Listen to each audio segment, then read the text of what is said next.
নমস্কার বন্ধুরা, সোনারূপার হেসেলে সবাইকে স্বাগত। আজ নিয়ে এসেছি গরমে মন ভালো করার মতো একটি ভাইরাল রেসিপি নিয়ে।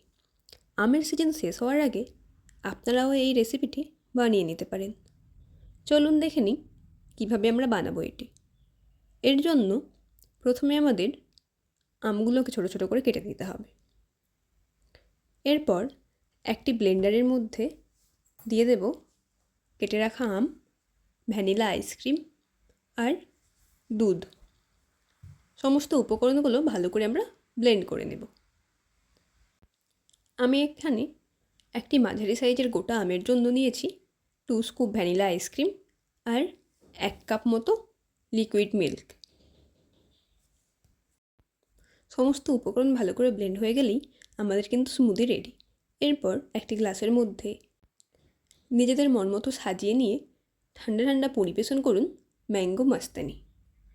ভিডিওটি ভালো লাগলে অবশ্যই লাইক, কমেন্ট আর সাবস্ক্রাইব করতে ভুলবেন না।